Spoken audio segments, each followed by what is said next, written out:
당신이 하나님을 알게 되는 순간 세상은 그대로인데 당신의 시선만 달라집니다.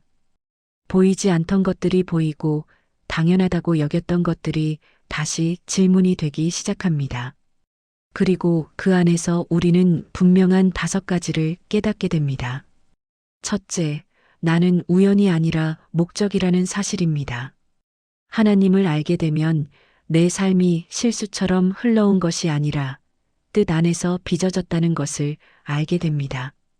내가 왜 이 시대에 이 모습으로 태어났는지 묻게 되고 그 질문은 곧 확신으로 바뀝니다. 나는 의미 없이 존재하지 않는다. 이 깨달음은 흔들리던 자존감을 붙잡고 삶을 다시 일으켜 세웁니다. 둘째, 혼자가 아니라는 진실입니다. 사람은 언제나 외로움을 두려워합니다. 하지만 하나님을 알게 되면 가장 깊은 밤에도 함께 하시는 분이 계시다는 사실을 알게 됩니다. 아무도 내 이야기를 들어주지 않는 것 같을 때, 아무도 내 마음을 이해하지 못하는 것 같을 때, 하나님은 이미 알고 계셨고 이미 보고 계셨습니다. 이 확신은 사람에게서 받지 못한 위로를 하늘로부터 받게 합니다. 셋째, 고난에는 이유가 있다는 깨달음입니다. 하나님을 모를 때 고난은 그저 불운이지만 하나님을 알고 나면 고난은 질문이 됩니다. 왜 나에게 이런 일이 일어났을까? 그리고 시간이 지나 우리는 알게 됩니다. 그 고난이 나를 무너뜨리기 위함이 아니라 나를 단단하게 만들기 위한 과정이었다는 것을.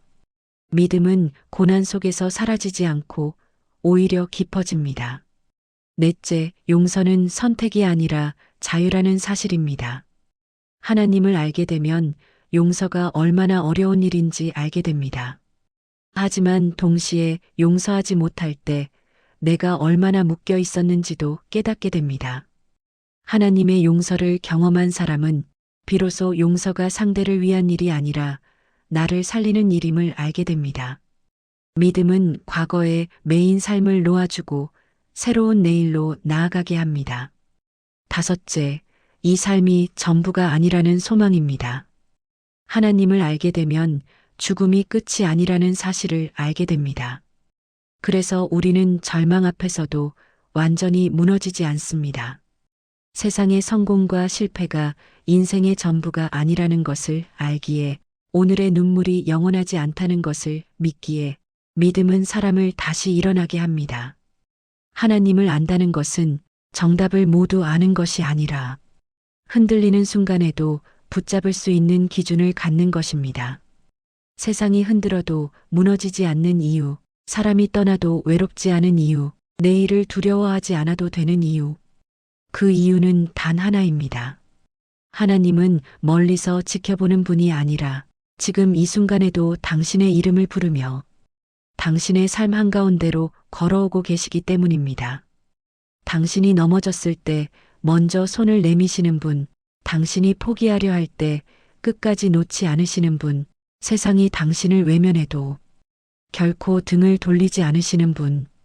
믿음은 강해져서 붙드는 것이 아니라 붙들려 있다는 사실을 깨닫는 순간 시작됩니다.